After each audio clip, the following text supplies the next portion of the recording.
think how ironic that Whoopi Goldberg and Joy Behar and the rest of the ladies on The View spend their time calling Republicans the conspiracy theorists, but they have been wrong about everything they have said over the last couple of years. The courtroom exploded in gasps and camera flashes. After months of legal back and forth, the verdict was finally in, and it hit like an earthquake. Karoline Leavitt had officially won her lawsuit against Whoopi Goldberg. Reporters dashed out of the courtroom as if they were racing to break the story of the decade. But in the middle of the frenzy stood Karoline, calm, confident, and completely in control. "Justice was served today," she said quietly, but with undeniable power. That one sentence carried more weight than an entire press conference. Whoopi Goldberg, gone. Not a word, not a photo, slipped out the back with her legal team, hoping to dodge the media storm. But no backdoor could save her from the headlines now. 800 million smackdown, lit up across news tickers. I just leave. I go home. I go home to my life, and I take care of my cat and do all the stuff I'm supposed to do. Let me explain something to you, because without that wokeness, you might not have that job. Karoline demolishes Whoopi in court, exploded on social media. The internet was on fire. Outside the courthouse, supporters screamed her name. People waved American flags and held signs that said, "She fought back, and truth matters."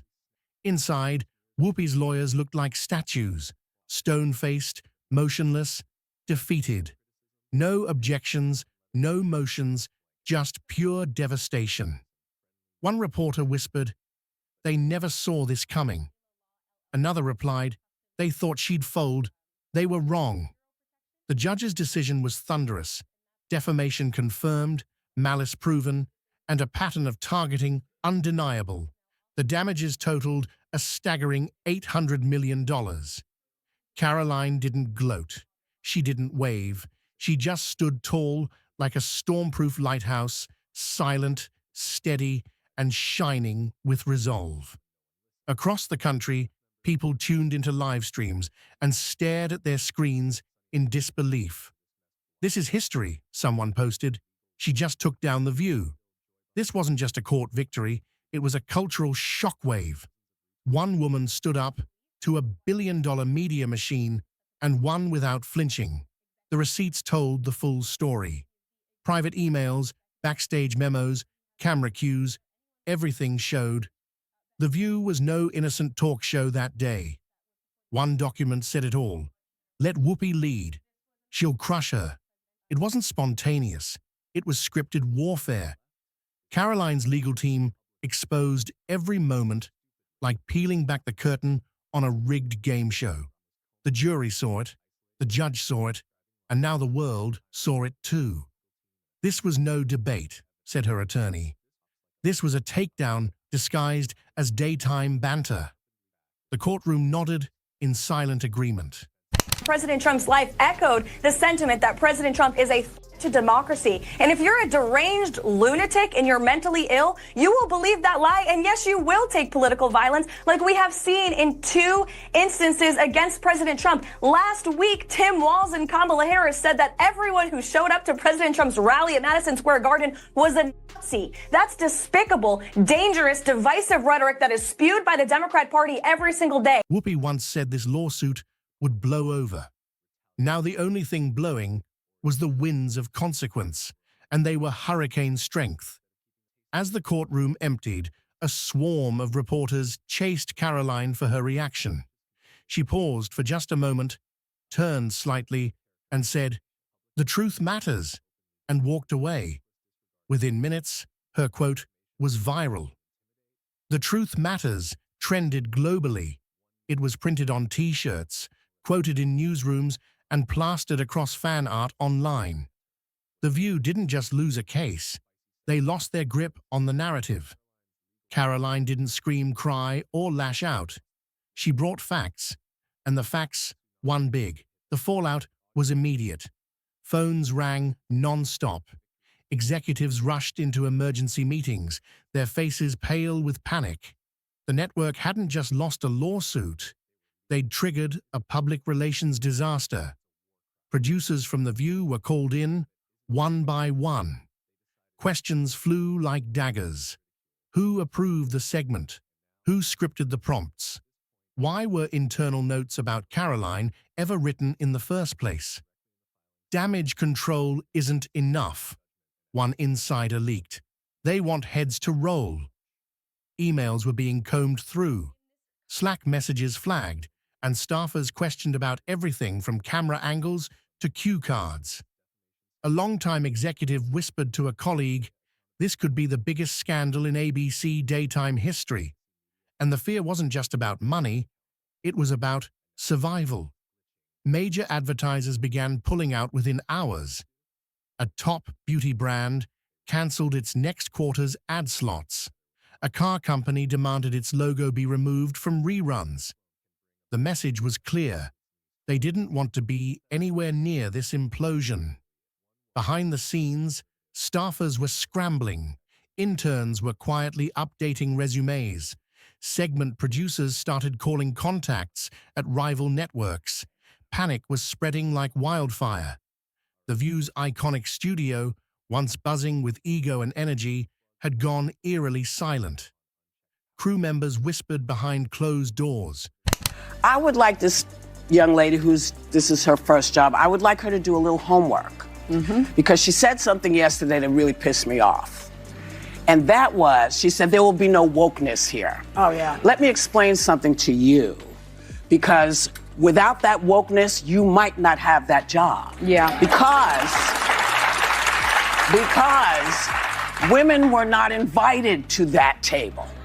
Women were not invited to many tables in this nation. The reason we fought and busted our behinds to make sure that you didn't have to worry about this. One was overheard saying, "If Whoopi's name is on that verdict, we're all exposed." And yes, Whoopi's name was on everything. Her comments, her questions, her sarcastic digs, they were all now part of court records. Evidence, not entertainment. ABC's legal team started reviewing her contract line by line. Moral clauses, conduct rules, public image expectations. It was all under the microscope. They were looking for a way out. Insiders say the network already has a draft exit plan. One option includes a medical leave, another, a creative transition to behind-the-scenes roles. But nobody's fooled. This is the beginning of the end for Whoopi on The View. Back online, the public had already decided. Viewers weren't asking if Whoopi would leave. They were demanding it. "She crossed the line," one post read. "Accountability doesn't care about your celebrity." Karoline, meanwhile, said nothing more to the press. No live videos, no emotional breakdowns, no spin. She let the judgment and the evidence do all the talking.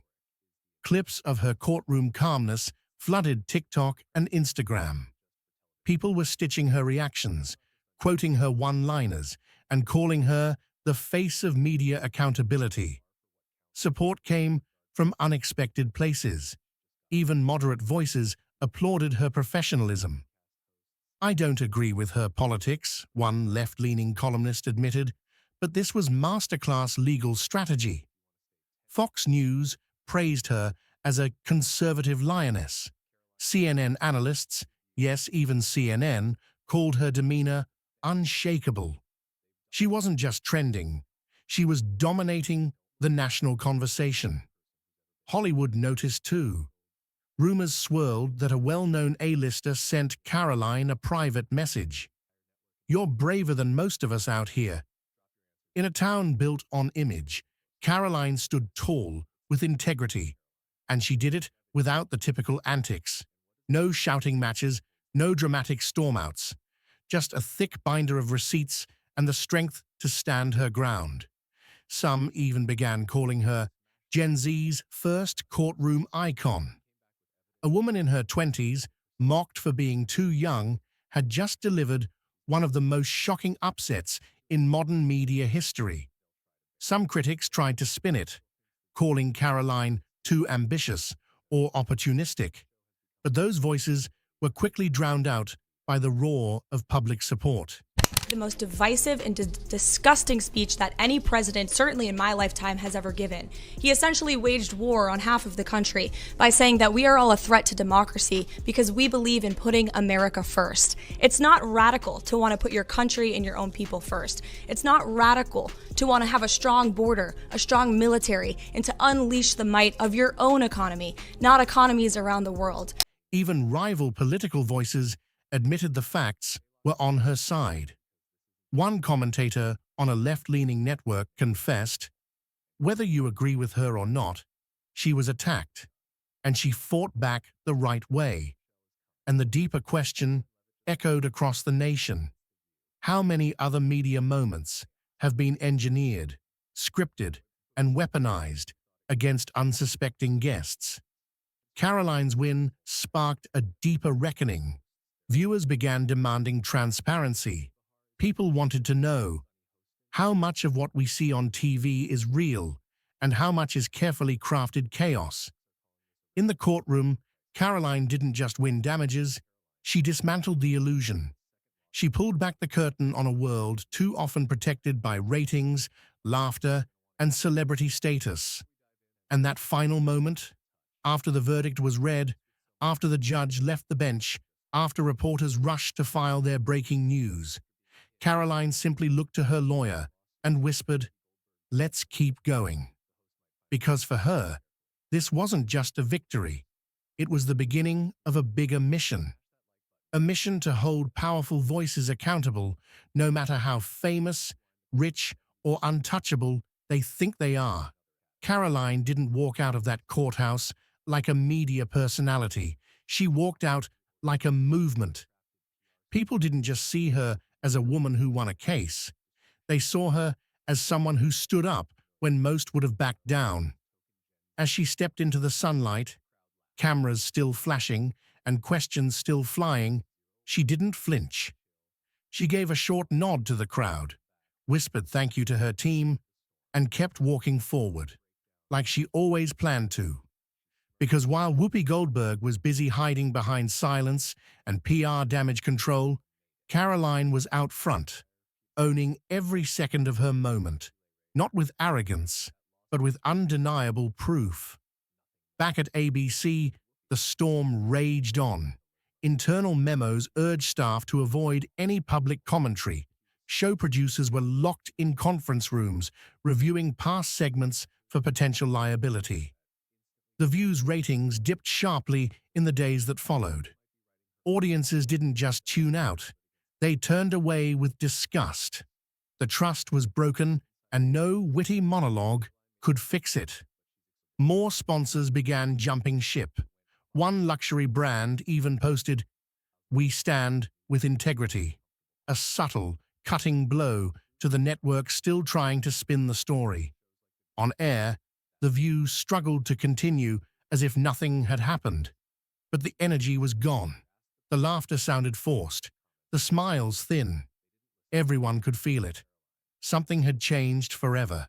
I don't care if he's pooped his pants. I don't care if he can't put a sentence together. Show me he can't do the job, and then I'll say, okay, maybe it's time to go.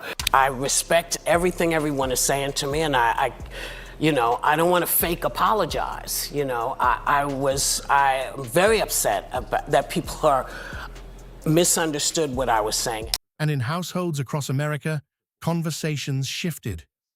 "Did you see what Karoline did?" mothers asked daughters. "That's how you fight back with class," fathers told sons. The message spread like fire. She hadn't shouted over anyone. She hadn't stormed off a set. She didn't even post vague shade online. She walked into court with receipts and walked out with a legal knockout that made history. And the beauty of it? Karoline Leavitt still didn't gloat. No Instagram victory laps, no passive-aggressive "I told you so" tweets. Just grace, strength, and that same calm stare she gave the panel the day they tried to humiliate her. This wasn't just a takedown of Whoopi Goldberg. It was a warning to every media giant who thinks they can twist the truth without consequences. Because now, they know, if you play dirty, you might just get burned in public. Karoline proved that you don't need fame to win, you need facts. You don't need a crowd to back you up. You need the courage to stand alone until others see the truth for themselves. The legal victory was sealed, but the cultural shockwaves are still being felt. News anchors are rethinking how they frame guests. Talk shows are re-evaluating how they script debates. The industry was rattled, and it won't be the same again. Because Karoline didn't just speak truth to power, she beat power with truth. And there's nothing more dangerous to a corrupt system than a woman with evidence and resolve. When asked later if she had anything else to say, Karoline smiled softly and replied, "This was never about revenge, it was about respect, and I hope they finally understand that now." She didn't just win in court, she won in the eyes of millions, and that win will echo far beyond this case. As the View's set dims under legal review and public scrutiny, Karoline Leavitt walks forward into the next chapter, untouched, unapologetic, and unstoppable. Because in the end, it wasn't just about holding Whoopi accountable, it was about flipping the script. And Karoline didn't just flip it, she rewrote it in bold letters for the whole world to see. So next time someone says, "It's just talk TV," remind them what happens when the talking crosses a line and the truth fights back. Karoline Leavitt didn't just react to winning her lawsuit. She rose above the noise, above the smear, and showed the nation that no one is too small to take on the giants. And now, with her victory complete and the truth unleashed, the only thing left to say is, stay tuned.